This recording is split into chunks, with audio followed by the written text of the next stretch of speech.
Coming up, we continue our Indigenous Peoples Day celebration by taking a look at people and places across Turtle Island. Today, we focus on resources, from water and salmon to pine forests and beyond.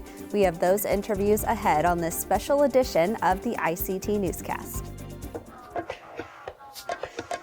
This program is made possible by the Corporation for Public Broadcasting, a private corporation funded by the American people.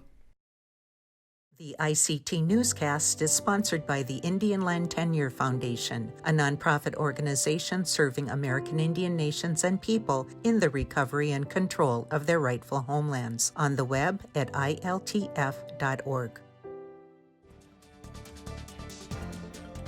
Support for the ICT Newscast with Aaliyah Chavez comes from the Arizona PBS studios in Phoenix at the Walter Cronkite School of Journalism and Mass Communications at Arizona State University.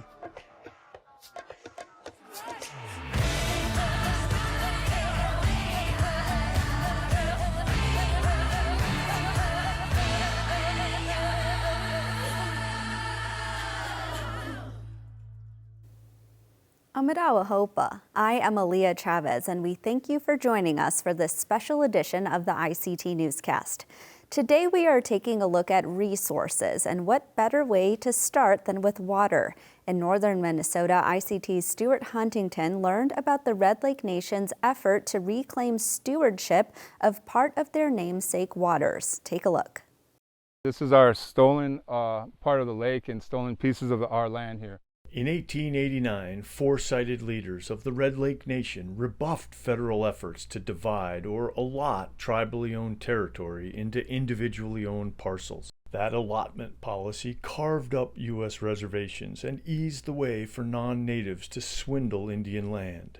But the 1889 Red Lake victory came at a price. After concurrent talks about reservation boundaries, government negotiators kept the northeastern portion of Red Lake from the tribe, even though Red Lake negotiators explicitly agreed to stewardship of the entire body of water. Today, Red Lake citizens and leaders want the boundaries their ancestors negotiated restored. Chairman Darrell Seekey shared with ICT a speech he gave to the tribe earlier this year. In 1889 agreement, there is no question that the chiefs intended to retain the entire upper Red and lower Red Lakes together with the land surrounding each of the lakes when they agreed to cede lands to the United States. Despite the chiefs' clear intent that the tribe and its attorneys have presented their argument in writing and in person to Department of Interior officials. They hope to avoid litigation, but say they won't shy away from it if necessary. We own the whole lake, and we're going after the part that was stolen from us. Meanwhile, citizen activists continue to assert their territorial rights. McGizzy Spears has joined direct actions in the small hamlet of Washkish along the northeastern reservation boundaries for more than a decade.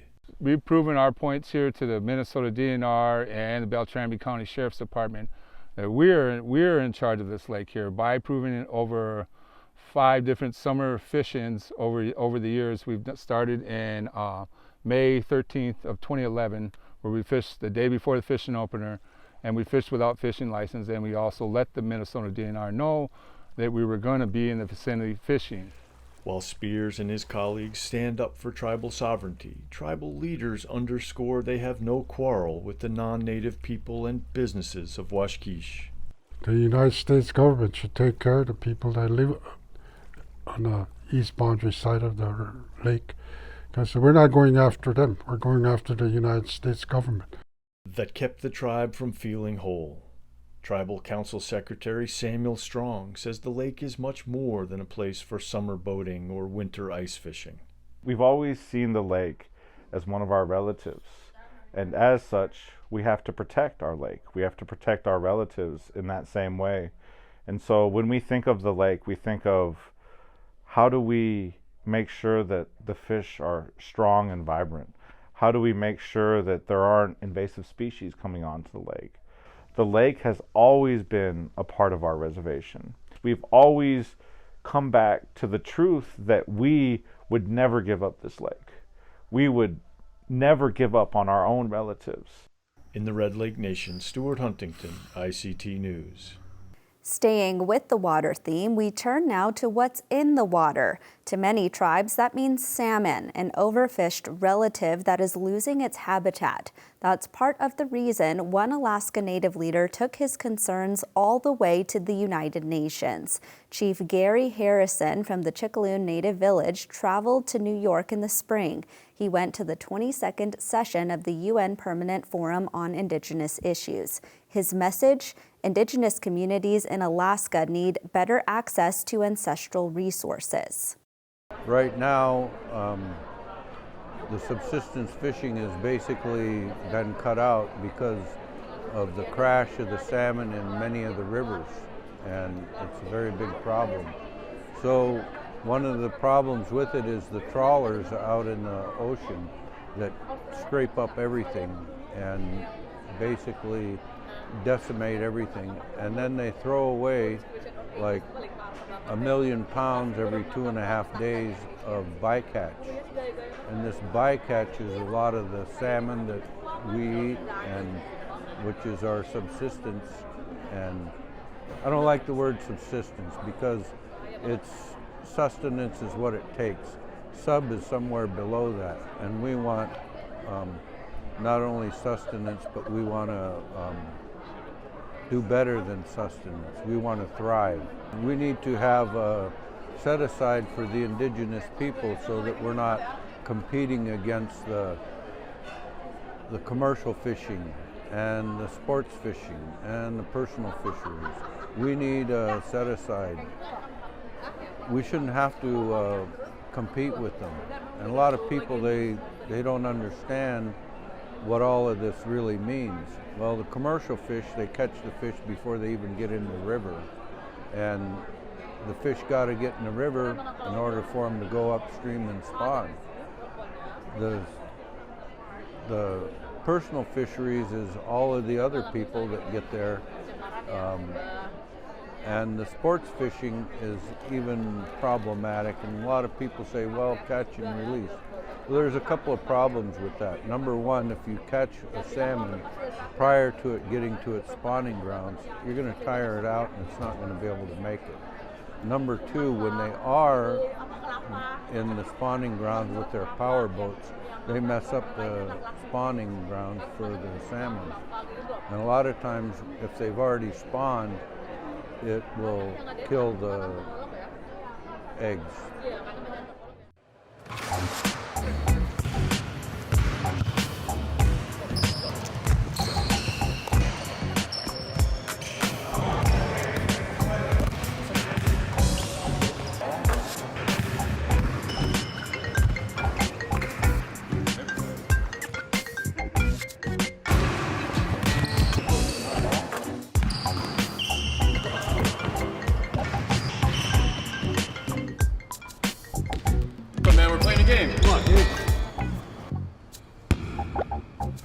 I gotta bounce. Come on, 5 minutes. All right, 5 minutes. Dude, best episode ever, I'm telling you. For real? Yeah, hands down. Give me your phone. For what? When I tell you to do something, you do it. Hey, hold up. Hey, what up, Neff? You okay? Yeah, I guess. I've known you since you were eating dirt. What's eating you? Well, my friend, his girl keeps hitting him and he doesn't do anything about it. Sounds like an unhealthy relationship. Hey, I'm proud of you for having concern for your friend. Not many people stand up for what's right. What should I do? You can talk to him about it. You'll let him know that you saw what you did. Just be there. Listen, if he wants to talk. Think that'll help? Only one way to find out. Hey, abuse is not okay.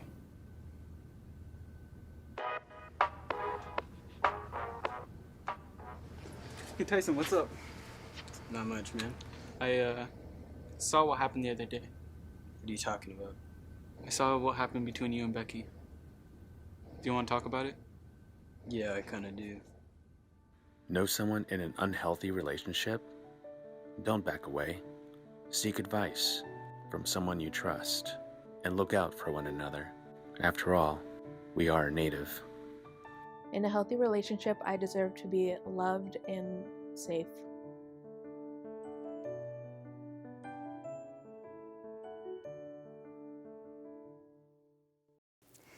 We head south now from Chickaloon territory to the Oregon coast, where a sea change is underway. Oregon wildlife officials are turning to tribes for leadership and expertise in restoring salmon runs and habitat.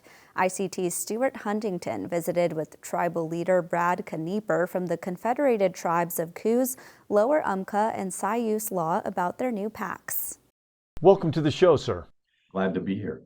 Sir, your tribe and 3 others have entered pacts with Oregon wildlife officials to co-manage resources. Is this a good thing?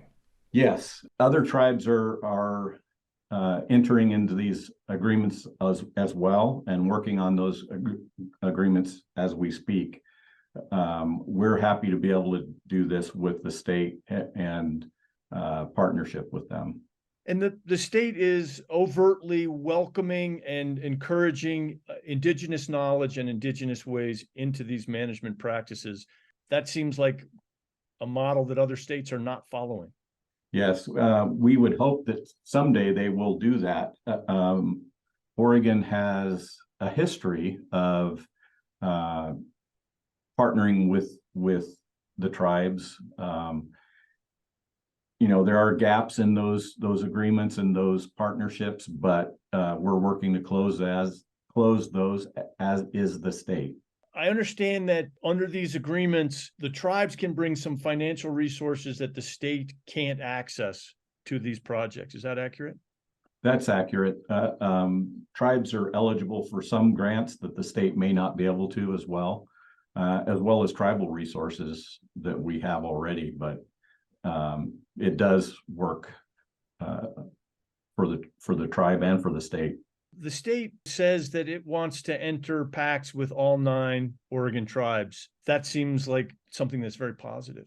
Yes, absolutely. One of the fears expressed in the broader community is that the tribes that can now issue permits, et cetera, that the tribal citizens will get preference on access to some of the hunting and fishing grounds, and or that the resources will be over-harvested. That couldn't be further from the truth. We've already agreed to work with the state. We will meet with the state at least annually and with other tribes as well within our area where we overlap to consider populations and the resources so that doesn't happen.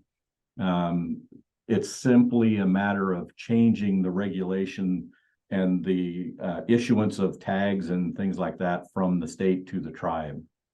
You said that this is not the first time you've entered into cooperative agreements with the state. Tell me about some of the history of this. Well, I worked for the tribe for 17 years. Prior to my retirement 2 years ago, I was the chief of police, and together with the state, we worked out an agreement and codified it into law that tribal police will have the same authority as any other police officer within the state. There were fears over that because a lot of people didn't understand what tribal police meant, but we have the same training, same oversight, all those things. And it just helped us help our community and helped the local communities as well, non-tribal communities. Tell me about the health of the salmon runs in your territory, sir. The salmon runs in all 3 rivers has just about been wiped out.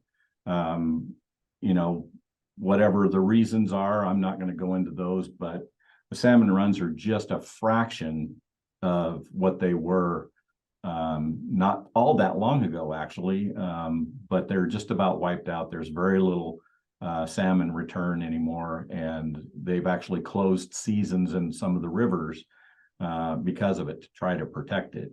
But it's kind of too little too late, and there's other steps that need to be taken to help protect that, and we can help do that. Tell me a little bit about that. How can you help do that in ways that the state couldn't by itself? Well, we can provide some funding we can provide manpower resources, hopefully. We have a Department of Natural Resources that we're expanding, and we already have some experts in different fields, and we're going to help and partner with the state and work with those. And other tribes are already doing that as well. So hopefully we can help some of those salmon runs recover. Sir, give a message for tribes in other states and other state governments where you guys might be doing some things that could be replicated. Talk. And that's the basic thing they need to do, is talk to each other, talk with respect. And we've been fortunate in Oregon. However, when I first started working for the tribe back in 2004, I worked for the Oregon State Police.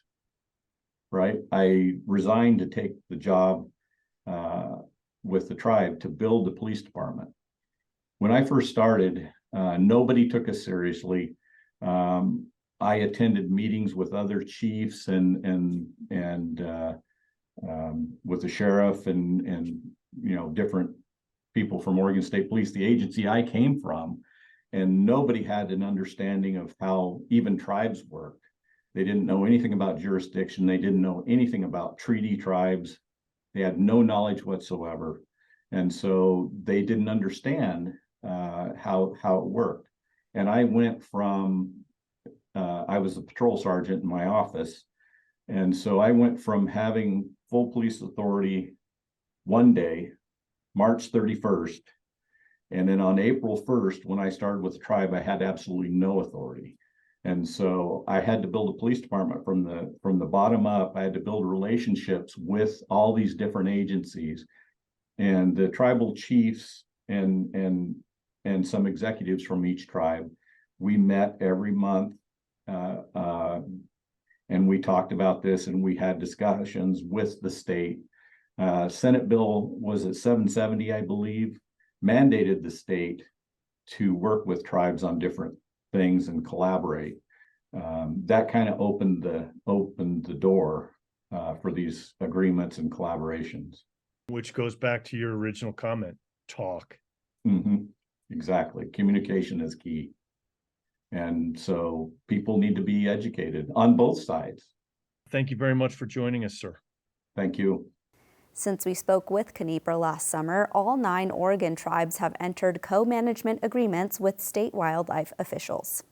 We are turning away from water now and focusing on trees, pine trees to be exact. Oneida Nation citizen Jeff Mears is the executive director of the Wisconsin Tribal Conservation Advisory Council. Here he spoke to ICT. Hello, sir. Welcome to our show. I wonder if you could tell us a little bit about your work. Yeah, so we work with the 11 federally recognized tribes in Wisconsin. We have a WCAC, Wisconsin Tribal Conservation Advisory Council. We have a board with a representative and an alternate that's been assigned by each of the 11 tribes. And we work with the USDA NRCS, the Natural Resource Conservation Service. This whole goal is to provide tribes an opportunity to work directly with them to influence policy, to develop programs. And tribal conservation advisory councils were formed in response to the 1995 Farm Bill. States had similar setups, the tribes didn't.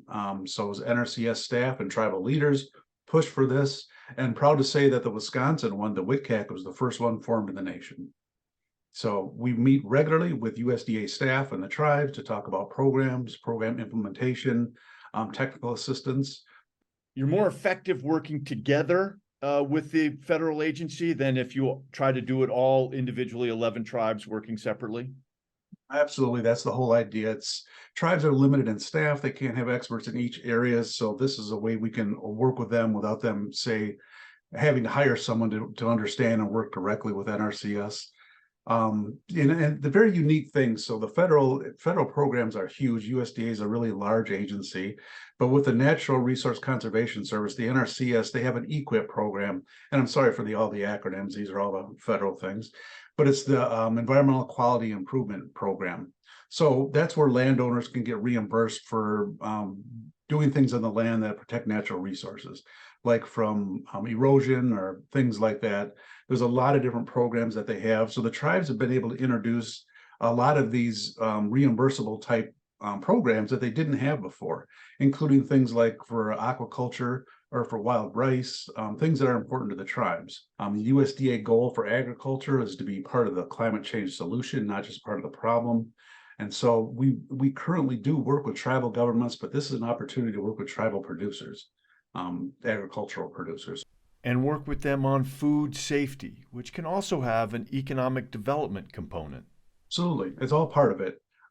So one of the things we're trying to do is just get this producer safety out there. And we're thinking many of the tribes just have community gardens.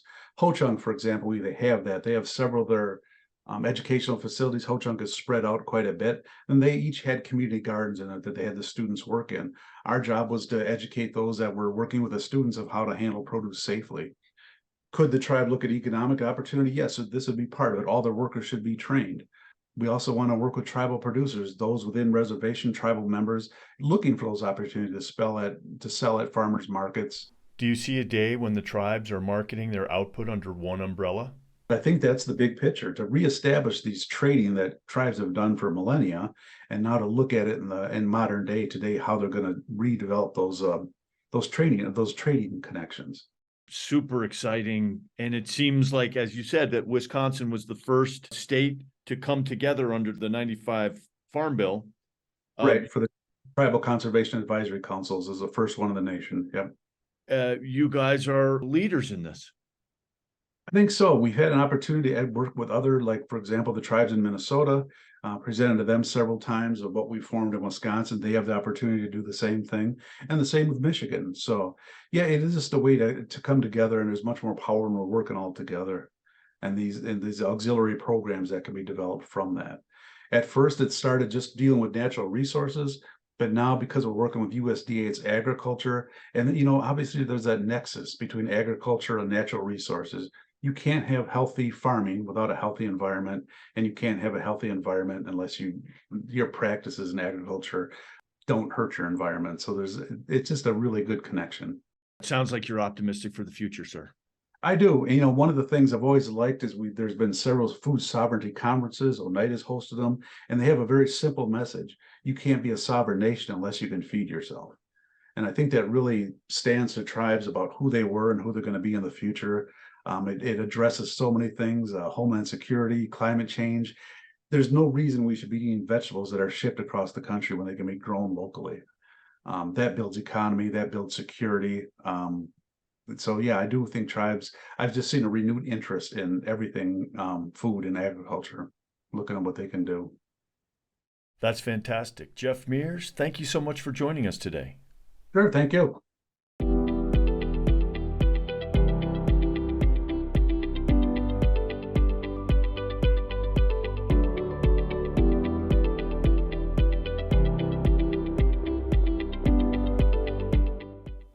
And now, relatives, we finish where we began, with water. This summer saw many canoe journeys working to revive ancestral rivers and waterways that once connected Native nations. Onondaga citizen Hickory Edwards paddled one such journey along the eastern seaboard. ICT caught up with him and others in Shinnecock territory in New York's Long Island. There's the one element that remains constant, that life cannot exist without it, and that's water. And that water makes up roughly 75% of us, and that water that's in us right now is that same water that was here in the beginning of time. It's been recycled over and over in the clouds, in the ground, in every blade of grass. It's been in our grandparents, our great-great-grandparents, thousands of years ago. And it's in us now, that same exact water, and that's why it's important to keep these waters alive, because they are us. They are our grandfathers. They are our future.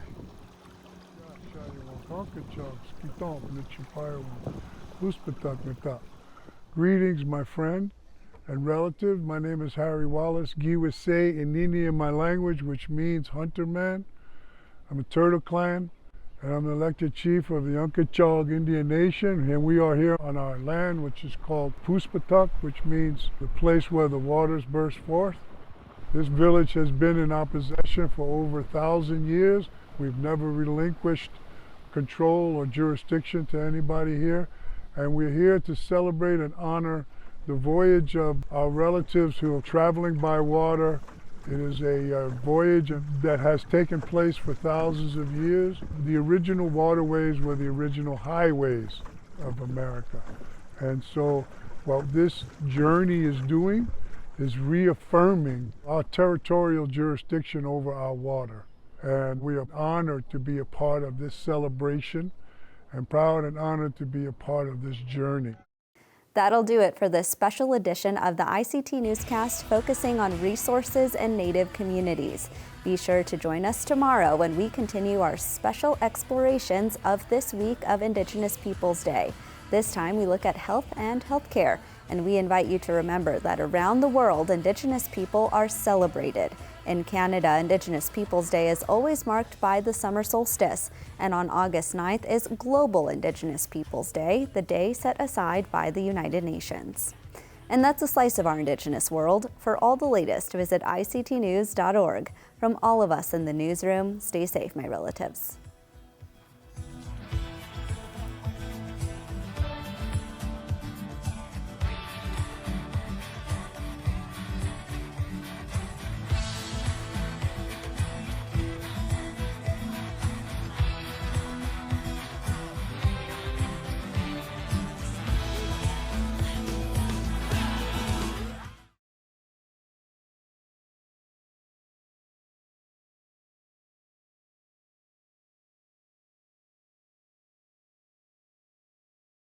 This program is made possible by the Corporation for Public Broadcasting, a private corporation funded by the American people.